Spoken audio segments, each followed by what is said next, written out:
Sejak republik ini berdiri, satu tekad tak pernah padam, membangun negeri dari fondasinya. 2 hari setelah proklamasi, pada 19 Agustus 1945, berdirilah Departemen Pekerjaan Umum, cikal bakal lembaga yang memikul tanggung jawab membangun Indonesia dari dasar. Pelantikan Menteri PU pertama dilaksanakan di rumah sederhana Presiden Soekarno. Pada 3 Desember 1945, terjadi pertempuran di Gedung Sate antara pemuda Indonesia dan pasukan Nikah. 7 pegawai Departemen Pekerjaan Umum gugur dan dikenang sebagai pahlawan Sabta Taruna. Sejak itu, 3 Desember diperingati sebagai Hari Bakti PU, simbol pengabdian insan pekerjaan umum membangun negeri. Pada masa ini, pembangunan infrastruktur di Indonesia difokuskan pada upaya pemulihan, rehabilitasi, dan pembangunan dasar pasca kemerdekaan. Memasuki dekade 1960-an, semangat pembangunan nasional semakin bergelora. Departemen Pekerjaan Umum menjadi penggerak utama dalam mewujudkan visi besar Presiden Soekarno, membangun jati diri bangsa melalui karya, seperti pembangunan Jembatan Ampera dan Stadion Gelora Bung Karno. Saya Sutami. Saya percaya tugas seorang insinyur adalah bekerja, bukan banyak berbicara, tetapi menyelesaikan apa yang menjadi tanggung jawabnya. Sebelum saya masuk pemerintahan, Presiden Soekarno memanggil saya dan meminta saya merancang Jembatan Semanggi. Bagi saya, ini kesempatan untuk menunjukkan bahwa bangsa ini mampu berdiri di atas kakinya sendiri.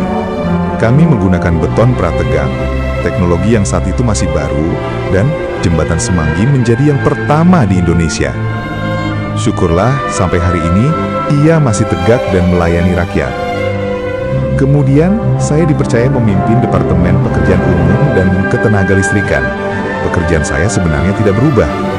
Tetap sama, memastikan pembangunan tidak berhenti.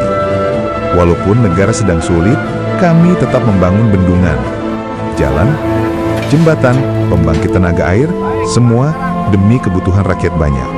Saya hanya ingin apa yang saya kerjakan memberi manfaat, karena saya yakin selama pembangunan berjalan, rakyat punya harapan, dan masa depan bangsa sejahtera.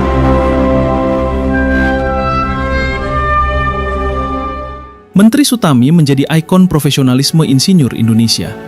Pembangunan infrastruktur dijalankan. Beberapa infrastruktur yang telah dibangun yakni Gedung MPR, Jembatan Semanggi, Bendungan Jatiluhur, dan Sutami. Era pembangunan nasional. Infrastruktur menjadi simbol kemajuan dan stabilitas, antara lain Jalan Tol Jagorawi, Jembatan Musi II, Jembatan Mahakam, Jembatan Barito, Bendungan Kedung Ombo, Bendungan Gajah Mungkur Wonogiri. Indonesia mengalami krisis moneter 1997 sampai 1998. Dalam masa singkat penuh tantangan, dilakukan pemulihan proyek infrastruktur penting dan reformasi tata kelola pembangunan.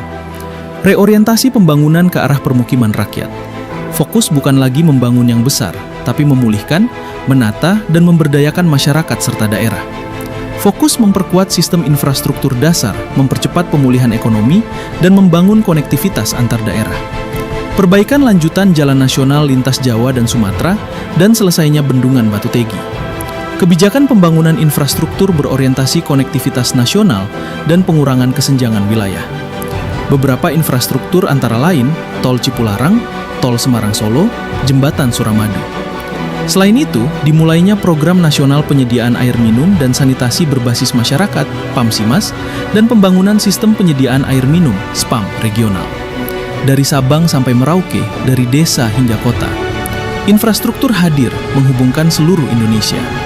Beberapa infrastruktur antara lain, Tol Trans Sumatera dan Trans Jawa, bendungan, pos lintas batas negara, PLBN, tempat pembuangan sampah, TPA, dan sistem penyediaan air minum, SPAM. Memasuki kepemimpinan Presiden Prabowo Subianto, semangat membangun terus berlanjut dengan arah yang berkelanjutan dan menyeluruh. Fokus pembangunan infrastruktur mendukung swasembada pangan dan energi. Beberapa infrastruktur antara lain, pembangunan sekolah rakyat, rehabilitasi jaringan irigasi,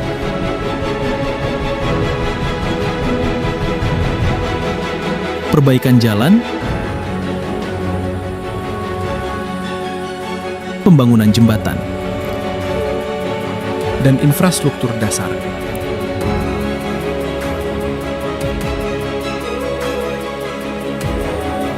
Selama 8 dekade, Kementerian PU terus menyesuaikan diri dengan zaman.